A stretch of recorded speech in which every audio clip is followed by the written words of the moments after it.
ಕರ್ನಾಟಕ ರಾಜ್ಯ ರೈತ ಸಂಘ ಹಾಗೂ ಹಸಿರು ಸೇನೆ ವತಿಯಿಂದ 46ನೇ ವರ್ಷದ ರೈತ ಹುತಾತ್ಮ ದಿನಾಚರಣೆ ಅಂಗವಾಗಿ ಕೊಪ್ಪಳದಲ್ಲಿ ಬೃಹತ್ ಪ್ರತಿಭಟನೆ ಮತ್ತು ಜಾಗೃತಿ ಹೋರಾಟ ನಡೆಯಿತು.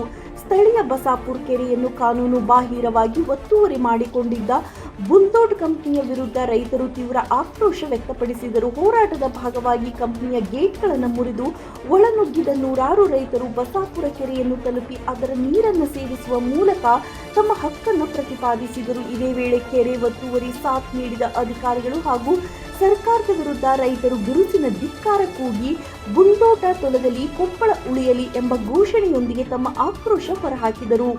ರೈತ ಮುಖಂಡರ ಎಚ್ಚರಿಕೆ. ಈ ಕುರಿತು ಮಾತನಾಡಿದ ಕರ್ನಾಟಕ ರಾಜ್ಯ ರೈತ ಸಂಘ ಹಾಗೂ ಹಸಿರು ಸೇನೆ ಕೊಪ್ಪಳ ಜಿಲ್ಲಾಧ್ಯಕ್ಷರಾದ ಗಣೇಶ್ ರೆಡ್ಡಿ ಕನಕಗಿರಿ ಅವರು, ನಮ್ಮ ಕೆರೆ ನಮ್ಮ ಹಕ್ಕು. ಯಾವುದೇ ಭಾಗದಲ್ಲಾಗಲಿ, ಯಾವುದೇ ಕಂಪನಿಯಲ್ಲಾಗಲಿ ಅಥವಾ ವ್ಯಕ್ತಿಯಾಗಲಿ ಕೆರೆಯನ್ನು ಒತ್ತುವರಿ ಮಾಡಿದ್ದರೆ ಯಾವುದೇ ಮುಲಾಜಿಲ್ಲದೆ ತೆರವುಗೊಳಿಸಬೇಕು. ಕೆರೆಗಳು ಸಾರ್ವಜನಿಕರಿಗೆ, ದನಕರುಗಳಿಗೆ ಹಾಗೂ ಕುರಿ ಆಡು ಮೇಯಿಸಲು ಮಾತ್ರ ಸೀಮಿತವಾಗಿರಬೇಕು. ಸರ್ಕಾರ ಮತ್ತು ಅಧಿಕಾರಿಗಳು ಕೆರೆ ಒತ್ತುವರಿ ವಿರುದ್ಧ ಸೂಕ್ತ ಕ್ರಮ ಕೈಗೊಳ್ಳದಿದ್ದರೆ ಮುಂದಿನ ದಿನಗಳಲ್ಲಿ ಜಿಲ್ಲೆಯಾದ್ಯಂತ ಇದೇ ಮಾದರಿಯ ಉಗ್ರ ಹೋರಾಟವನ್ನು ಮುಂದುವರಿಸಲಾಗುವುದು.